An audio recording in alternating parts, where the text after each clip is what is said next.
ರಾಷ್ಟ್ರೀಯ ಬಾಹ್ಯಾಕಾಶ ದಿನಾಚರಣೆ ಎಂದು ನಮ್ಮ ಕೇಂದ್ರ ಸರ್ಕಾರ ಈ ವರ್ಷದಿಂದ ರಾಷ್ಟ್ರೀಯ ಬಾಹ್ಯಾಕಾಶ ದಿನಾಚರಣೆ ಅಂತೇಳಿ ಆಚರಣೆ ಮಾಡಲಿಕ್ಕೆ ಒಂದು ಆದೇಶವನ್ನು ನೀಡ್ಯದ. ನಿಮ್ಗೆ ಗೊತ್ತಿರ್ತದೆ ಯಾಕ ಅಂತಂದ್ರೆ ಹೋದ ವರ್ಷ ಇದೇ ತಿಂಗಳಲ್ಲಿ ಇದೇ ದಿನದಲ್ಲಿ ನಮ್ಮ ಉಪಗ್ರಹ ಯಾವುದು ಚಂದ್ರನ ಮೇಲೆ ದಕ್ಷಿಣ ಧ್ರುವದಲ್ಲಿ ನಾವು ಬಿಟ್ಟಂತ ಒಂದು ಉಪಗ್ರಹ ಸಾಫ್ಟ್ ಆಗಿ ಲ್ಯಾಂಡಿಂಗ್ ಆಯಿತು. ದಕ್ಷಿಣ ಧ್ರುವದಲ್ಲಿ ಲ್ಯಾಂಡಿಂಗ್ ಆಯಿತು. ಇದು ಜಗತ್ತಿಗೆ ಸವಾಲಾಗಿರುವಂಥ ಕೆಲಸವನ್ನು ನಮ್ಮ ಭಾರತದ ವಿಜ್ಞಾನಿಗಳು ಮಾಡಿದರು. ಆ ಒಂದು ಉದ್ದೇಶದಿಂದ ಇವತ್ತು ನಾವು ಅಂತಾರಾಷ್ಟ್ರೀಯ ಬಾಹ್ಯಾಕಾಶ ದಿನಾಚರಣೆ ಅಂತೇಳಿ ಅಥವಾ ರಾಷ್ಟ್ರೀಯ ಬಾಹ್ಯಾಕಾಶ ದಿನಾಚರಣೆ ಅಂತೇಳಿ ನಾವು ಇವತ್ತು ಆಚರಣೆಯನ್ನು ಮಾಡ್ತಿದ್ದೇವೆ. ಈಗ ನಮ್ಮ ವಿಜ್ಞಾನಿಗಳಿಗೆ ಒಂದು ಮುಂದಿನ ಹಂತ ಇದೆ, ಅದು ಚಂದ್ರಯಾನ 4. ಆ ಚಂದ್ರಯಾನ 4ರಲ್ಲಿ ನಾವೇನು ಮಾಡ್ತೀವಿ, ಬರೀ ಸಾಫ್ಟ್ ಆಗಿ ಲ್ಯಾಂಡಿಂಗ್ ಆಗೋದಲ್ಲ, ಸಾಫ್ಟ್ ಆಗಿ ಲ್ಯಾಂಡಿಂಗ್ ಆಗಿ ಅಲ್ಲಿರುವಂಥ ಮಣ್ಣು ಮತ್ತು ಕಲ್ಲನ್ನು ನಮ್ಮ ಭೂಮಿಗೆ ತರುವಂಥ ಪ್ರಯತ್ನ ಚಂದ್ರಯಾನ 4 ಸಿದ್ಧತೆಯನ್ನು ಮಾಡಿಕೊಳ್ತಾ ಇದೆ. ಆ ಒಂದು ದೃಷ್ಟಿಯಿಂದ ಇಂದು ರಾಷ್ಟ್ರೀಯ ಬಾಹ್ಯಾಕಾಶ ದಿನಾಚರಣೆಯನ್ನು ನಾವು ಹಮ್ಮಿಕೊಂಡಿದ್ದೇವೆ. ತಮಗೆ ಮತ್ತು ನಮ್ಮ ಶಾಲೆಯ ಮುಖ್ಯೋಪಾಧ್ಯಾಯರಾದಂಥ ಆರ್ ಇನಾಮದಾರ್ ಅವರು, ನಮ್ಮ ಸಹಶಿಕ್ಷಕರಿಂದ ತಮ್ಮೆಲ್ಲರಿಗೂ ಕೂಡ ಈ ಅಭಿನಂದನೆಗಳನ್ನು ಸಲ್ಲಿಸ್ತಾ ಇದ್ದೇನೆ. ಬಾಹ್ಯಾಕಾಶ ದಿನ ಅಂದ್ರೆ ನಿಮಗೆ ಗೊತ್ತಿರುವ ಹಾಗೆ ನ್ಯಾಷನಲ್ ಸ್ಪೇಸ್ ಡೇ. ಯಾಕೆ ಮಾಡಿವಿ ಈ ಒಂದು ದಿನಾಚರಣೆ ಏನಂತಂದ್ರೆ, ಹೋದ ವರ್ಷ ಅಂದ್ರೆ 2023 ಜುಲೈದೊಳಗೆ ನಾವು ಒಂದು ರಾಕೆಟ್ನಿಂದ ಉಪಗ್ರಹವನ್ನ ಚಂದ್ರಗ್ರಹಕ್ಕೆ ಉಡಾವಣೆ ಮಾಡಿದ್ವಿ. ಆದರೆ ಅದು ಏನ್ ಮಾಡಿತಪ್ಪ ಅಂದ್ರೆ, ಅದು ಬಾಹ್ಯಾಕಾಶದಲ್ಲಿ ಸುತ್ತುವರೆದು ಚಂದ್ರನ ಸಮೀಪಕ್ಕೆ, ಚಂದ್ರನ ದಕ್ಷಿಣ ಧ್ರುವದಲ್ಲಿ ಇವತ್ತಿನ ದಿನ ಅಂದ್ರೆ ಆಗಸ್ಟ್ 23ರಂದು ಅದು ಸಾಫ್ಟ್ ಆಗಿ ಚಂದ್ರನ ಮೇಲೆ ಲ್ಯಾಂಡಿಂಗ್ ಆಯಿತು. ಅಂದ್ರೆ ಇಡೀ ಜಗತ್ತು ಮಾಡಲಾರದ ಸಾಧನೆಯನ್ನ ನಮ್ಮ ಭಾರತ ದೇಶದ ವಿಜ್ಞಾನಿಗಳು ಮಾಡಿದ್ದು ಇದು ವಿಶೇಷ.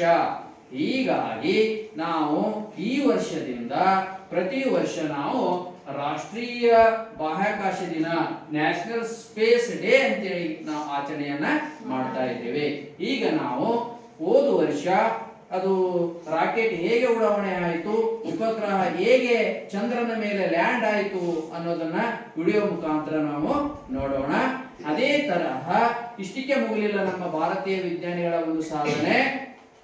ಈಗ ಮತ್ತೆ ಚಂದ್ರಯಾನ 3 ಯಶಸ್ವಿಯಾದ ನಂತರ ಚಂದ್ರಯಾನ 4 ಸಿದ್ಧತೆಯನ್ನು ನಡೀತಾ ಇದೆ. ಅದರ ಒಂದು ಉದ್ದೇಶ ಏನಪ್ಪಾ, ಅದರಲ್ಲಿ ನಮ್ಮ ಗುರಿ ಏನಪ್ಪಾ ಅಂತಂದ್ರೆ, ಆ ಒಂದು ರಾಕೆಟ್ ಅನ್ನ ಕಳಿಸೋದ್ರ ಮುಖಾಂತರ, ಉಪಗ್ರಹವನ್ನು ಕಳಿಸುವುದರ ಮುಖಾಂತರ ಚಂದ್ರನ ಮೇಲಿರುವಂತಹ ಮಣ್ಣು ಮತ್ತು ಕಲ್ಲುಗಳನ್ನ ನಮ್ಮ ಭೂಮಿಗೆ ತರುವಂತ ಒಂದು ಯೋಜನೆ ಚಂದ್ರಯಾನ 4ರಲ್ಲಿ ಐತಿ. ನೋಡಿ, ಎಲ್ಲೋ ಚಂದ್ರ ಎಲ್ಲೋ ಭೂಮಿ, ಅಲ್ಲಿಂದ ಮಣ್ಣು ಮತ್ತು ಕಲ್ಲುಗಳನ್ನ ತರುವಂತ ಸಾಧನೆಯನ್ನ ನಮ್ಮ ಭಾರತೀಯ ವಿಜ್ಞಾನಿಗಳು ಮಾಡ್ತಾರೆ.